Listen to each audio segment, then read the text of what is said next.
C'est quand même la première fois qu'on essaie de regrouper, grâce à Catherine à côté de moi, grâce à Vanessa. Donc c'est la première fois qu'on organise ce type de rencontre. On l'organise à Vierzon, qui n'est pas une ville majeure au niveau des revendications environnementales, écologistes, etc. Mais justement, c'est pour ça que c'est intéressant de faire ça ici. Au départ, notre demande. Nous avons... Abalbéton lutte contre l'implantation d'une zone logistique de plus sur des terres agricoles riches. Voilà, tout simplement. Et puis, c'est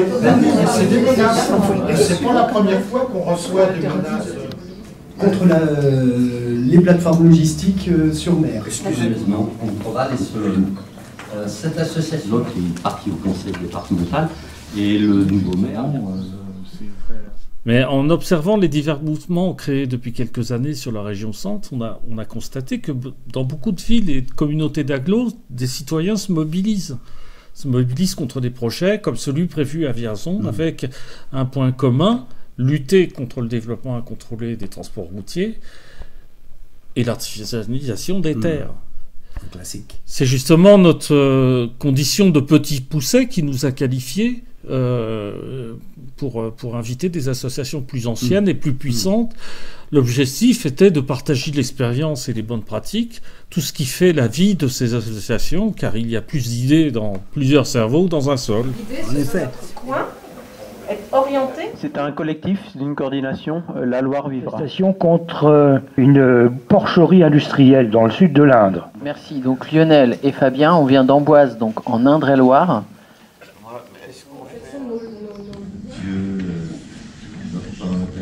voilà, donc on est même avec des gens qui... On s'est aperçu qu'on dérangeait énormément les pouvoirs publics. Voilà, donc on est déjà suivi par les renseignements généraux, on dérange énormément le président de la Chambre d'agriculture du Cher, M. Gagnon, qu'on a rencontré, qui nous a dit textuellement qu'il fallait qu'on arrête de raconter des conneries à nos concitoyens parce qu'on leur faisait peur, que c'était un discours alarmiste. Voilà, donc... Ah oui, j'ai oublié de dire ce que c'était qu'une bassine. C'est quand même le sujet intéressant du jour pour nous. On ne fait pas pousser des plantes pour se nourrir, on fait pousser de l'argent, là, typiquement. C'est ça qu'on fait pousser. Voilà, on a des grands champs de tournesol là, alentour, tout autour. On en a traversé plein hier en revenant du Poitou. C'est marrant, il n'y a plus d'huile de tournesol dans nos magasins.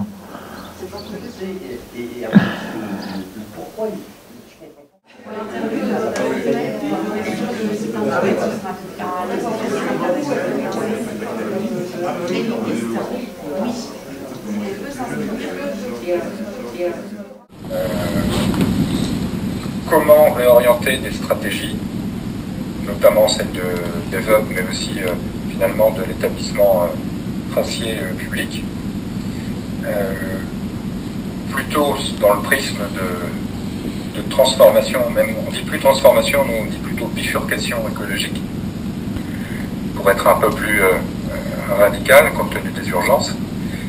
Ça, c'est un vrai problème. Pourtant, on est sur le terrain. On pétitionne, des tracts, on en a diffusé. Hier, en fait, sur Chartres, le hasard a fait que j'avais une amie de ma fille qui était de passage à la maison. Elle vient d'avoir son bac, elle a 18 ans. Et elle savait que j'allais à cette manifestation, mais elle n'avait jamais été à une manifestation de sa vie. Donc du coup, je lui ai expliqué un petit peu les enjeux, etc. En fait, je lui ai rien expliqué. Elle a fait Google. Elle a tapé le thème de la 154, elle a trouvé tout ce qu'il y avait à dire, etc. Elle m'a aidé. Il y en a à Châteauroux, il y en a à Bourges, il y en a à Orléans, évidemment, mais de toute façon, il n'y a rien. Donc les jeunes, ils s'en vont à 20 ans, et puis une prépa subclé, quoi, qui a disparu. Il n'y a pas d'antenne universitaire, il n'y a rien du tout. Il y en a à Châteauroux, il y en a à Bourges, il y en a à Orléans.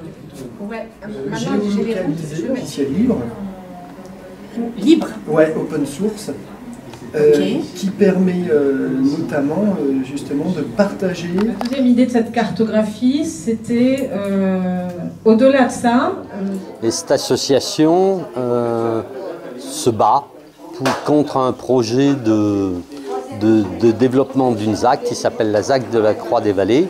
Cette journée, la journée ici est intéressante et positive, oui, parce que ça permet de rencontrer d'autres associations de la région, du département, de la région, qui se battent pour des projets différents, mais qui tous ont trait à la même chose, c'est-à-dire la défense de la biodiversité et du cadre de vie dans lequel on est. Donc pour moi, c'est très positif. Ce qui est intéressant dans cette journée, c'est qu'on a pu mettre en évidence ce qui ont été réunis, tous les combats qui sont menés de manière un peu séparée par les uns et les autres, hein, à savoir qu'on est en train de transformer une région en immense dépotoir logistique, hein, et quand je dis dépotoir, ça veut dire qu'on est en train de transformer des terres en béton. Ce qui va totalement à l'encontre des projets qui sont menés soi-disant au niveau étatique, à savoir la lutte contre le réchauffement climatique, et même au niveau international par le GIEC. Donc on a fait le rapprochement entre tous ces combats qui nous rapprochent et les perspectives qu'on peut dresser pour mettre un terme à cette tragédie. Je crois que quand on a le secrétaire général de l'ONU qui nous dit qu'on avance vers la catastrophe les yeux fermés, nous on essaie d'ouvrir les yeux. De cette coopération des luttes locales en région centre, et le but c'est que toutes nos associations, collectives, fédérations qui mènent des luttes contre des projets écologiquement néfastes, destructeurs d'emplois, du cadre de vie dans différentes communes, puissent se rencontrer et travailler ensemble, et c'est vraiment important pour faire entendre une seule voix, et une voix qui soit forte pour percer dans le débat et dans la politique locale, et faire entendre ces voix contestataires à ces projets destructeurs, et pour promouvoir un modèle écologique et économique beaucoup plus durable et beaucoup plus désirable dans notre région Centre-Val de Loire. Donc l'intérêt de cette réunion, c'est qu'on s'aperçoit qu'on est évidemment beaucoup plus fort quand on se réunit. Et donc là, on a clairement convenu aujourd'hui que chaque fois qu'il y aura une manifestation importante qui permet de préserver nos sols et donc l'avenir de nos enfants, eh bien on pourra se réunir tous ensemble, c'est-à-dire qu'on n'est pas juste des associations ou des fédérations d'associations, on sera les associations et les collectifs et les fédérations d'associations. Et donc c'est une grande première et ça va être vraiment le début d'un mouvement important, je pense. Voilà, enfin moi j'en suis convaincue. Merci aux organisateurs. Donc bravo aux organisateurs, absolument. Eh bien, mon objectif aujourd'hui, c'était de faire se rencontrer des gens qui se causent assez peu, même s'ils ont les mêmes idées, les mêmes espérances, les mêmes points de vue.